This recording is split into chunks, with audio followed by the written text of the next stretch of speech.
Herkese merhabalar, kanalıma ve mutfağıma hoş geldiniz. Bugün sizlerle birlikte mac and cheese yapacağız. Yani peynirli makarna yapacağız. Videoya başlamadan önce bana destek olmak için lütfen izlediğiniz videoları beğenmeyi unutmayın.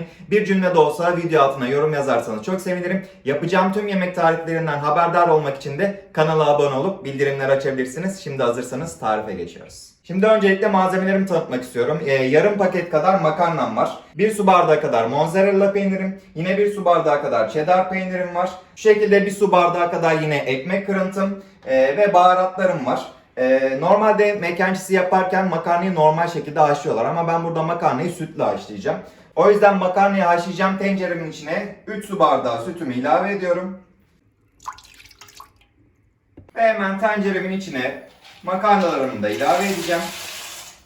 Şimdi makarnalarımızı burada al dente kıvamına geleceği şekilde pişireceğiz. Çok fazla normal makarna pişirir gibi pişirmeyeceğiz. Çünkü diğer işlemleri yaptıktan sonra bu makarna birazcık da fırında pişecek. O yüzden makarnamızı çok aşırı derecede burada haşlamıyoruz. Makarnamızı bu şekilde sütle haşlayınca hem de makarnanın protein değerini de arttırmış oluyoruz. Kanalımda makarna tarifleriyle ilgili birçok video var. Kanalımı inceleyip o videolarda ulaşabilirsiniz. Evet, artık makarnalarımız tam al dente kıvamına geldi. Hemen ocağımın altını kapattım. Bu arada makarnamı al dente usulüne gelene kadar orta ateşte pişirdim. Buna dikkat edin. Şimdi bu aşamadan sonra artık mozzarella peynirlerimizi ekleyebiliriz. 1 su bardağı mozzarella peynirini olduğu gibi makarnamızın içine alacağız. Ve yine aynı şekilde cheddar peynirlerimizi ilave edeceğiz. Bunları İyice eriyene kadar karıştıracağız. Makarnalarımız zaten sıcak. Aynı şekilde tenceremiz de öyle. Şimdi peynirlerimizi karıştırdıktan sonra hemen baharatlarımızı ilave ediyoruz. 1 çay kaşığı kadar tuz. Yine 1 çay kaşığı kadar karabiber.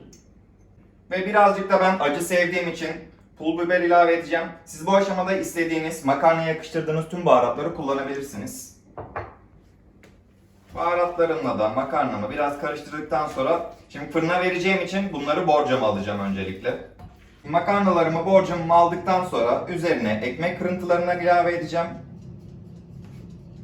Bizim evimizde tam buğday ekmeği olduğu için ben ekmek kırıntılarını da tam buğday ekmeğinden yaptım. Siz normal ekmekle de yapabilirsiniz.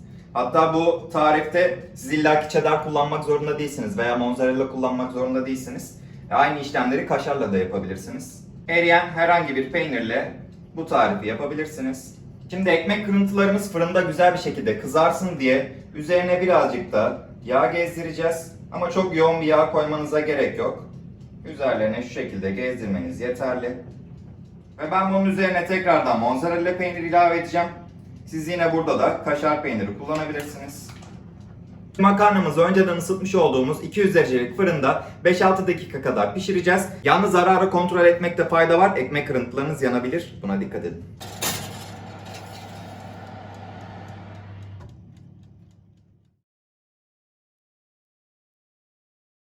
Evet, makarnamı fırından çıkardım. Üzerindeki mozzarella ve ekmek kırıntılarım güzel bir şekilde kızardı. Hemen şimdi tadına bakacağım.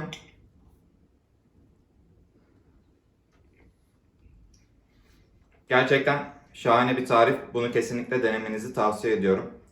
Videomu buralara kadar izlediyseniz videomu beğenmeyi ve kanalıma abone olmayı unutmayın. Bir başka tarifte görüşmek üzere. Hoşça kalın.